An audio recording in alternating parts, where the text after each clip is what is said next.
ஒரு தொண்டன் எனக்கு எழுதிய கடிதத்தை ஆர்வப்படுகிறது. ஜெயராஜ் மாவட்ட செயலர் படிப்பார். ஒரு தொண்டன் எனக்கு எழுதிய கடிதத்தை அவர் படிப்பார்.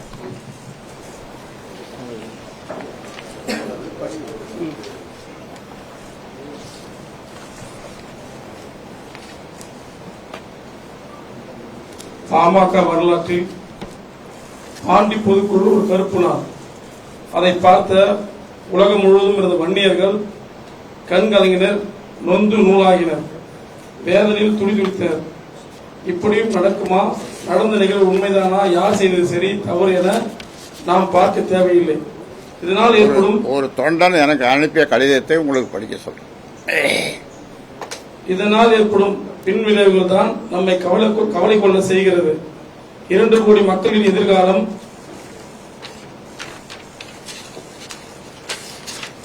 கேள்விக்குறியாக்கப்பட்டுள்ளது. தந்தை மகனுக்கு இடையில் யார் யாரிடம் தோற்பது என்பதுதான் கேள்வி. தந்தை எனும் ஆன்மா அங்கே கொலை செய்யப்பட்டது என்றே சொல்லலாம். இந்தியாவின் மிக மூத்த அரசியல் தலைவர் மருத்துவர் ராமதாஸ், பிரதமர் மோடி எவ்வளவு பெரிய புகழாரம்.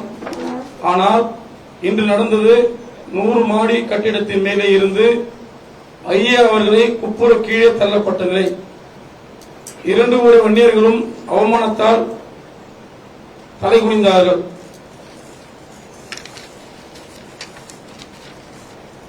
யாருக்காகவும் நாம் ஒரு பக்கம் நின்று வாதாடப் போவதில்லை. ஆனால் நமது பாரத கலாச்சாரம் சொல்லும் செய்திதான் என்ன? நமது இதிகாசங்களும் புராணங்களும் கூறுவது என்ன? முகலாயர்களின் கலாச்சாரம் வேறு. அவர்கள் கலாச்சாரத்தில் பதவிக்காக தந்தையையும்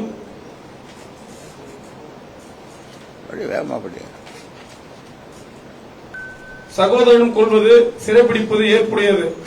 பதவிக்காகவும் அதிகாரத்திற்காகவும் எதையும் வேண்டுமானாலும் செய்தார்கள். நமது கலாச்சாரம் வேறு. தந்தை சொல் மிக்க மந்திரம் இல்லை.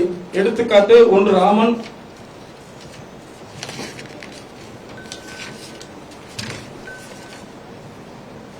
2 பீஷ்மர், 3 பரசுராமன், 4 இந்திரஜித், 5 ராஜேந்திர சோழன். 1 ராமன் தந்தை சொல் கேட்டு 14 ஆண்டுகள் காடு போனார். 2 பீஷ்மர் தந்தைக்காக தன் சுகத்தை கைவிட்டு பிரம்மச்சரியத்தை கடைசி வரை கடைபிடித்தார். 3 பரசுராமன் தந்தை சொல் கேட்டு தாயையே கொன்று மீட்டார். 4 இந்திரஜித் சாவது உறுதி என தெரிந்தும் ராமனோடு போரிட்டு தந்தைக்காக உயிர் துறந்தார்.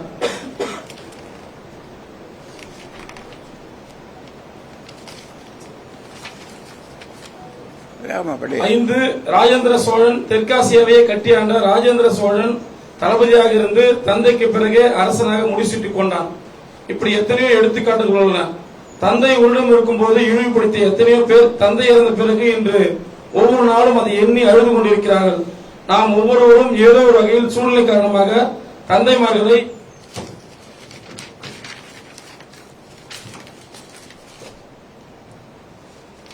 காயப்படுத்தியவர்களை அது இனியும் தொடரக்கூடாது என்பதே நமது ஆதங்கம். சின்னையா அவர்களின் கவனத்திற்கு ஒரு சில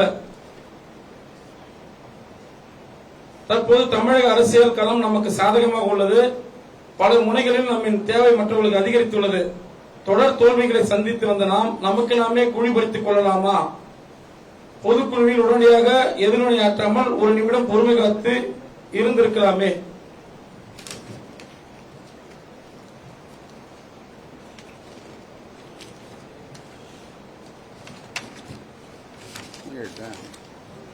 ஐயா சொல்லி ஒரு மாபெரும் இயக்கத்தை 2 பெரும் கூறுகளாக தைலாபுரம், பனையூர் என்று வெற்றி பிளந்து விட்டீர்களே.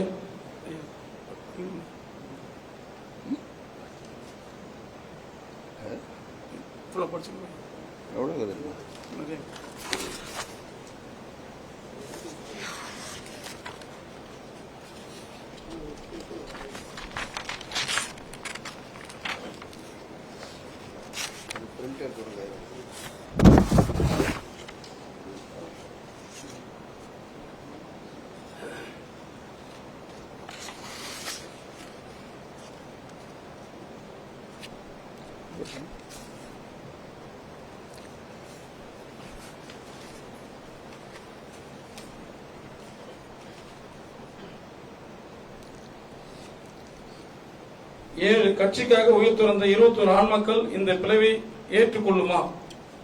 இதுவரையிலும் அடி உதை சிறை சித்திரவதை உறுப்புகள் உடைமைகள் என்ற லட்சக்கணக்கான தொண்டர்களின் இழப்பிற்கு இதுதான் பரிசா?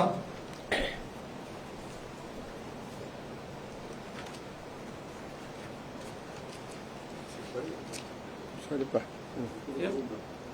கடைசியில் என்ன முடியும்? நிறைய இருக்குங்க பேச்சு. பழக்காரப்பை என்ன சொல்லியிருக்கேன், அவர் படிக்கிறேன். சரிப்பா, நிறைய இருக்குது. எத்தனை பக்கம் இருக்குது? நிறைய இருக்குங்க. நிறைய பண்ணி படிப்பேன்.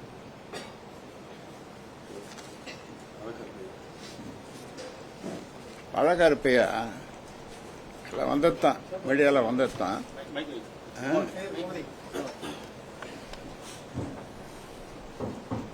மீடியாவில் வந்தது தான். பழக்காரப்பையா ஒரு பதிவு போட்டிருந்தாரு, என்கிட்டையும் பேசினாரு. அவன் பேசினேன், அவர் பேசல, நானே பேசினேன். நான் போய் பார்க்கட்டுமான்னாரு, பாருங்கன்னு சொன்னேன். அவர் என்ன பதிவு நீங்கள் பார்த்துருப்பீங்க, இருந்தாலும் மறுபடியும் உங்களுக்கு கவனத்திற்கு கொடுக்குற படிப்பார். பழக்கருப்பையா பேட்டி, நீர் எடுத்து நீர் விலகாது என்பது போல எவ்வளவுதான் தகப்பன் மகனும் முட்டிக்கொண்டாலும் எல்லா சொத்தும் அன்புமணிக்கு வருவது போல இந்த கட்சியும் அன்புமணியிடம் தான் வரவேண்டிய கட்சி. அவரும் நடத்த தகுதியானவர் தான். ஆகவே இது 4 நாள் கழித்து ஏன் சொல்லப்படாமல் அமித்ஷா வருகிற நாளை குறித்து சொல்லப்பட்டதென்றால் இதுதான் எங்களுடைய செய்தி. பிளே ஸ்டோர் மற்றும் ஆப் ஸ்டோரில் இருந்து பாலிமர் செயலியை QR கோடு மூலம் பதிவிறக்கம் செய்யுங்கள். செய்திகளை உடனுக்குடன் பெறுங்கள்.